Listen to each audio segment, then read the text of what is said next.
Second lesson ఇంగ్లీష్లో 10th class ఇంగ్లీష్లో second lesson గురించి డిస్కస్ చేయబోతున్నాను. ఇందులో పార్ట్ 2 అనమాట. ఆల్రెడీ పార్ట్ 1 అనేది అప్లోడ్ చేస్తాం. మీరు ఒకవేళ చూడకపోతే డిస్క్రిప్షన్లో లింక్ పెడతాను, ఆర్ పైన కార్డ్స్లో కానీ ప్రొవైడ్ చేస్తే వీడియో టాప్ రైట్ సైడ్ చూస్తే మీకు ఐ కలర్ ఐకాన్ ఒక ఉంటుంది, ఐ అని. సో దాని మీద ట్యాప్ చేస్తే మీకు వస్తుంది ఆ వీడియో. సో ఇప్పుడు చూసినట్లయితే లెసన్లో అప్పటికేటికి ఎగైనెస్ట్గా ఫైట్ చేసి స్ట్రగుల్ అయిన ప్రతి ఒక్క ఫైటర్లు అనమాట. సో వాళ్ళ ఫొటోస్ అనేది ఇక్కడ ఇవ్వడం జరిగింది. పైన నేమ్స్ ఇచ్చాడు కదా, సో అది వాళ్ళ ఫొటోస్ అనేది ఇక్కడ ఇచ్చారనమాట. సో అంటే మనకి ఎలా మన ఫ్రీడమ్ ఫైటర్స్ ఉన్నట్టు వాళ్ళ ఫ్రీడమ్ ఫైటర్స్ అనమాట. అయితే ఇప్పుడు చూసినట్లయితే courage, wisdom and generosity that they like may never be known again. వాళ్ళంత ధైర్యము, తెలివి ఇవన్నీ కూడా ఇంకెవ్వరికి కూడా తెలియదు, అంత గొప్ప అనమాట. బహుశా it requires such depth of operation to create such heights of character. అంత గొప్పగా అవ్వాలంటే చాలా కష్టపడి ఉండాలి. Such requires deep depth operation కూడా రిక్వైర్ అవుతుందేమో అన్నాడు. So my country is rich in the minerals and germs that lie beneath its soil, but I have always known that its greatest wealth is its people, finer and truer than the purest diamond. So నా కంట్రీలో ఎక్కువ minerals, germs ఇలాంటివన్నీ ఉంటాయి, ఎక్కువ soil. కానీ నాకు తెలిసిన మట్టు అయితే నేను ఎప్పుడు అనుకునేది ఏంటంటే వాటికన్నా అంత సంపద కన్నా ఇంపార్టెంట్ గొప్పది ఏంటంటే ఈ కంట్రీలో ప్రజలు, ఇక్కడ ఉన్న ప్రజలు. సో వాళ్ళందరూ కూడా చాలా మంచి వాళ్ళు, ప్యూర్ డైమండ్ కన్నా గొప్ప వాళ్ళు అని చెప్తున్నారు. It is from these comrades in the struggle that I learned the meaning of courage. So ఈ యొక్క కామ్రేడ్స్ వల్లనే నేను స్ట్రగల్ యొక్క మీనింగ్ ఏంటి అనేది తెలుసుకున్నాను. స్ట్రగల్ అంటే ఏంటి, దాని మీనింగ్ అంటే నేర్చుకున్న వాళ్ళని ఇన్స్పైర్ అయ్యాను వాళ్ళ వల్లనే చెప్తున్నారు. Time and again I have seen men and women risk and give their lives for an idea. నేను చూశాను, సమయంతో పాటు నేను మళ్ళీ చూస్తూనే ఉన్నాను. అబ్బాయి కానీ అమ్మాయి కానీ, అంటే ఒక అతడు కానీ ఆమె కానీ అందరూ కూడా రిస్క్ చేశారు వాళ్ళ లైఫ్ని, వాళ్ళ ప్రాణాలు ఇచ్చేసారు ఈ ఐడియా కోసం. I have seen men stand up to attacks and torture without breaking, showing a strength and resilience that defines the imagination. నేను చూసా వ్యక్తి గట్టిగా నించోడు, ఎంత అటాక్స్ వచ్చినా, టార్చర్ వచ్చినా కదలకుండా, భయం లేకుండా బలంతో ఉన్నాడు. రెసిలియన్స్ అంటే the ability to deal with any kind of hardship and recover from its effect. ఎంత దారుణమైన దాన్నైనా ఎదుర్కోగలే అంటే ఎబిలిటీ ఉండమన్నమాట. ఎబిలిటీ ఉండడం ఆ సమస్యను ఎదుర్కొని హీల్ అయిపోతారు, అంటే మళ్ళీ నార్మల్ రికవర్ అయిపోతారు అందువల్లని దాన్ని రెసిలియన్స్ అంటారు. So I learned that courage wasn't absence of fear but the trump over it. The brave man is not he who does not feel afraid, but he who conquers the fear. భయాన్ని గెలిచిన వ్యక్తి వాళ్ళు ఆ Brave man అని చెప్తున్నారు.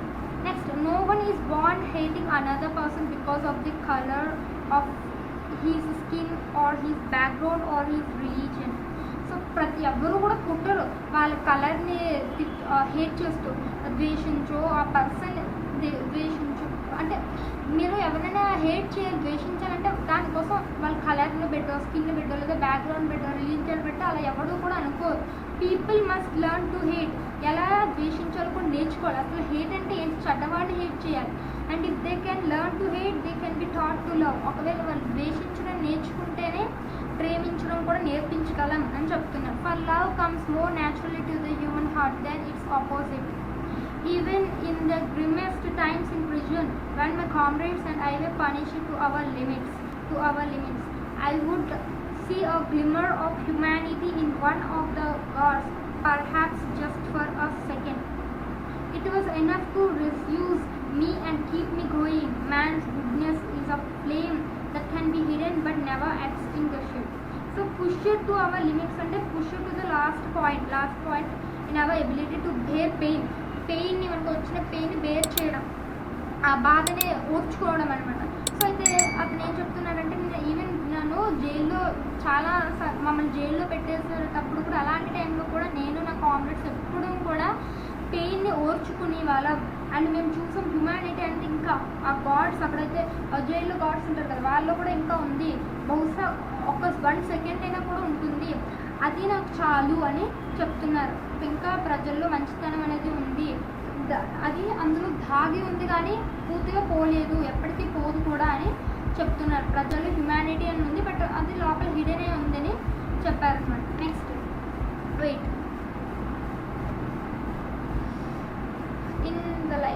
In life every man has twin obligations to his families, to his parents, to his wife and children, and he has an obligation to his people, his community, his country.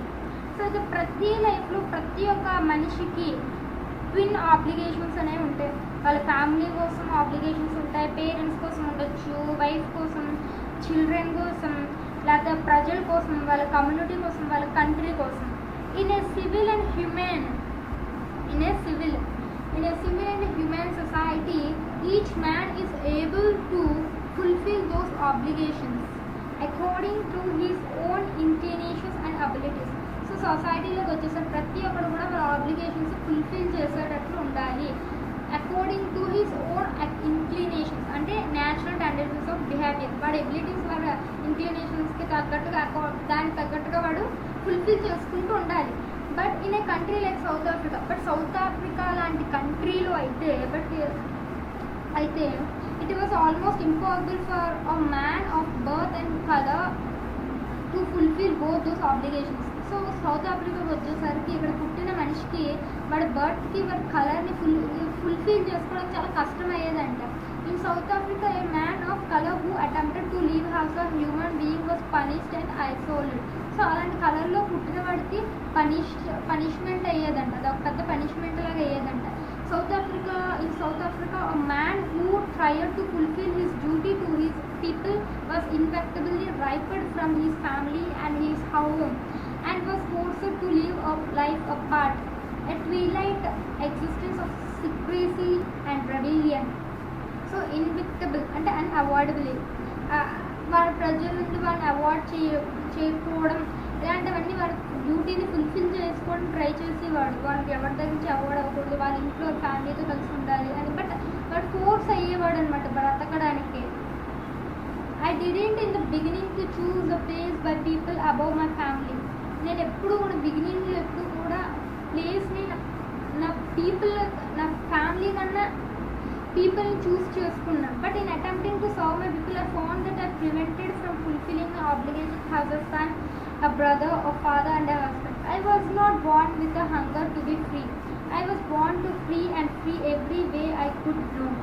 Free to run in the fields near my mother's hut. Free to swim in the clear stream and run through my village.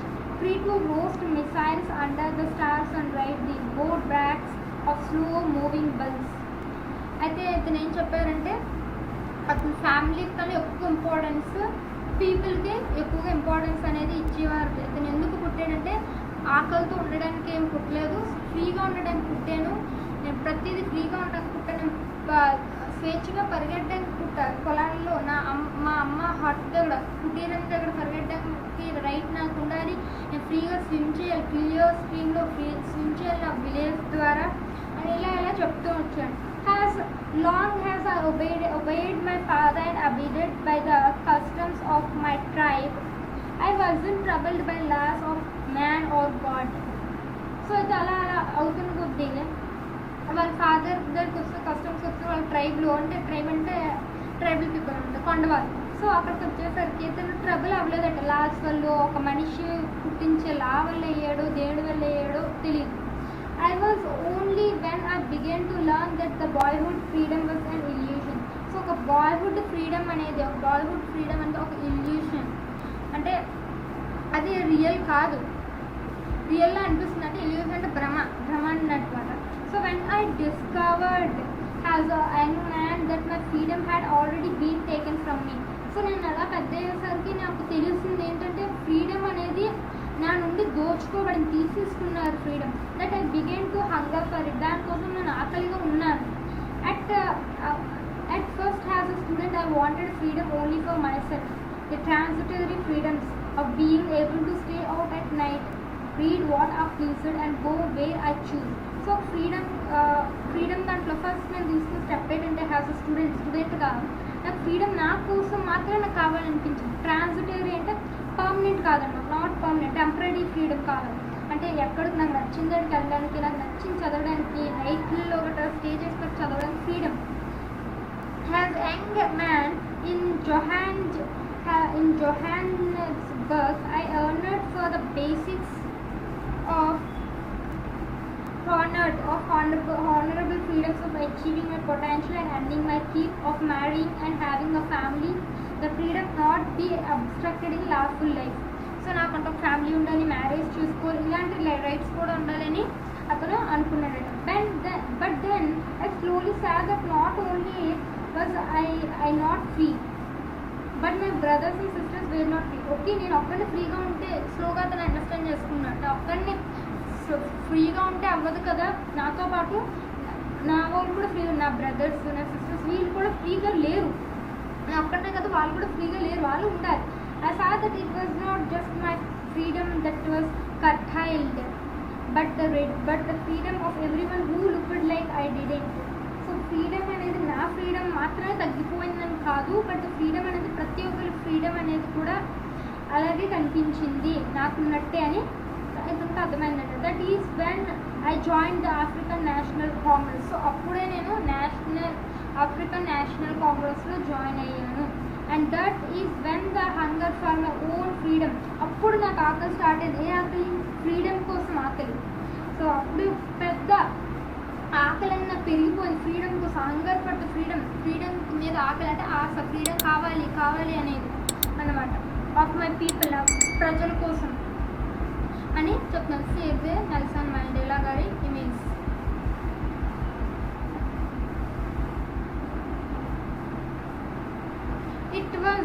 It was this desire for the people of my people to live their lives with dignity and self-respect that animated my life. So ప్రతి ఒక్క ప్రజలు కూడా వాళ్ళ own ఫ్రీడమ్తో వాళ్ళకి respect ఉండదు, self రెస్పెక్ట్తో బతకాలి అనేది నా కోరిక.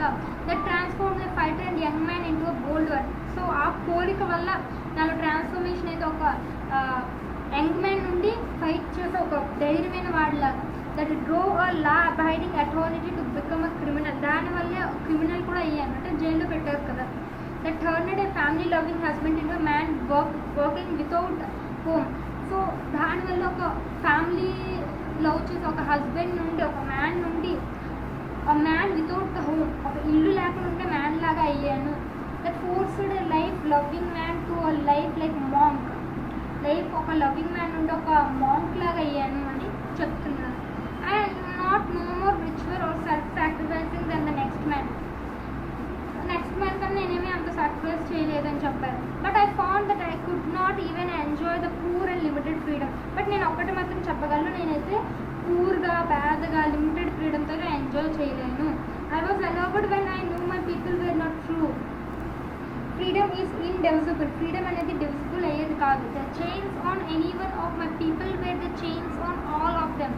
సో మాకందరికీ కూడా చైన్స్ పెట్టేశారు, అందరిది ఎవరిదైనా అందరి చైన్స్కి పెట్టేశారు. I know that the oppressor must be liberated just as surely as the oppressor. A man who takes away another man's freedom is a prison of hatred. ఒక మనిషి ఇంకోటి ఫ్రీడమ్ లాక్కోవడం అనేది జైలు లాగా. సో అదొక హ్యాట్రెడ్ అనేది అని చెప్పారు. So he is locked behind the bars of ప్రీజస్టిస్.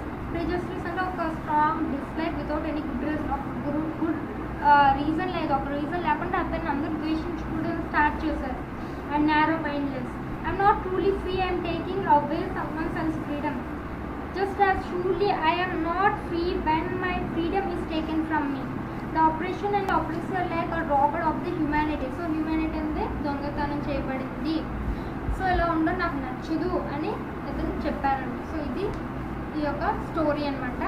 ఇక్కడితో అంటే ఇతని గురించి నెల్సన్ మండేలా గారు ఫేస్ చేసిన ఛాలెంజెస్ కానీ ఇవన్నీ కూడా చెప్పారు. సో ఇతన్ని అరెస్ట్ చేశారనమాట. మన గాంధీజీ గారిని అప్పుడు ఎలా అరెస్ట్ చేశారో సో అలాగే ఇతను కూడా అంటే మంచి కోసం వెళ్ళినందుకే బ్రిటిష్ వాళ్ళు అప్పుడు మళ్ళీ అరెస్ట్ చేసుకుంటే వీళ్ళు కూడా మంచి కోసం వెళ్ళినందుకు అరెస్ట్ అనేది చేశారనమాట. సో మీరు ఫస్ట్లో చూస్తే బిఫోర్ యూ రీడ్లో కూడా మనకి క్లియర్ డే అన్నీ కూడా మెన్షన్ చేశారు ఫస్ట్ పేజ్లో. Before you read important points అనుకున్నాం కదా. సో చదవకుంది అని అందులో మంచి పాయింట్స్ అనేవి ఇచ్చారు. సో వాట్ అంటే ఏంటి, ఇతని గురించి, ఇతను ఎప్పుడు అరెస్ట్ చేశారు, ఏంటి అసలు ఏమైంది, ఎవరు ఇతను అనేది ఇచ్చారనమాట. సో అపార్థైడ్ అనేది ఒక పొలిటికల్ సిస్టమ్, అవి ఎన్ని సిస్టమ్స్ ఉంటాయి అవన్నీ. సో నెల్సన్ మండేలా అనే అతను ఒక ఆఫ్రికన్ నేషనల్ కాంగ్రెస్, అతను మొత్తం లైఫ్ అంతా కూడా అపార్థైడ్కి అగెయిన్స్ట్గా ఫైట్ చేస్తూనే గడిపేశాడు. అతను 30 years ప్రిజన్లో కూడా స్పెండ్ చేశారు. 30 years అతని జైల్లో ఉంచారు. సో ఫైనల్గా డెమోక్రటిక్ ఎలక్షన్స్ అనేవి సౌత్ ఆఫ్రికాలో 1994లో జరిగాయి. సో అప్పుడు Nelson Mandela first block president అయ్యాడు అనమాట కొత్త నేషన్కి. సో దాని మీద ఒక లాంగ్ వాక్ టు ఫ్రీడమ్ అనే ఒక ఆటోబయోగ్రఫీలో నెల్సన్ మండేలా గారు అతని హిస్టారిక్ అకేషన్ గురించి ది ఇనాగరేషన్ అనే ఒక కాన్సెప్ట్ మీద ఇది స్టోరీ అంతా చెప్పడం జరిగిందనమాట. సో ఇవన్నీ కూడా అతని గురించి, నెల్సన్ మండేలా ఎప్పుడయ్యారు, అతని పార్టీ పేరు ఏంటి, ఎన్ని సీట్స్ మీద గెలిచారు, ఎన్ని సీట్స్, సో అలా బాక్స్లో ఇవ్వడం జరిగిందనమాట. సో ఇది ఈ స్టోరీ. నెక్స్ట్ మీకు రిమైనింగ్ స్టోరీస్ కూడా అన్నీ కావాలంటే సబ్స్క్రైబ్ చేయండి. సో సబ్స్క్రైబ్ చేయడం వల్ల సో దట్ నేను పెట్టిన వీడియోస్ అన్నీ కూడా మీకు వెంటనే నోటిఫికేషన్లు వస్తాయి. సబ్స్క్రైబ్ చేయడం వల్ల నా వీడియోస్ ఏమీ మిస్ అవ్వరు. ఆల్రెడీ నేను హిందీ సబ్జెక్ట్ మీద వీడియోస్ టోటల్ అన్ని లెసన్స్ కూడా కంప్లీట్ చేస్తాను అండ్ ఇంగ్లీష్ కూడా చేసేస్తున్నాను. ఆఫ్టర్ దట్ ఇంకేమైనా సబ్జెక్ట్స్ మీకు కావాలంటే కామెంట్ చేస్తే రిమైనింగ్ అన్ని సబ్జెక్ట్స్ కూడా పోస్ట్ చేస్తా videos. But only 10th class, present అయితే 10th class. So in future inter class కూడా, ఇంటర్మీడియట్ వాళ్ళు కూడా క్లాసెస్ అనేవి పెడతాను, పోస్ట్ చేస్తా, వాళ్ళు కూడా లెసన్ ఎక్స్ప్లెయిన్ చేసి. ఈ వీడియో మీ ఫ్రెండ్స్కి కూడా హెల్ప్ఫుల్ అవుతుంది అనుకుంటే వీడియోని షేర్ చేయండి మీ ఫ్రెండ్స్కి. నా ఎక్స్ప్లెనేషన్ కానీ మీకు నచ్చినట్లయితే లైక్ చేయండి.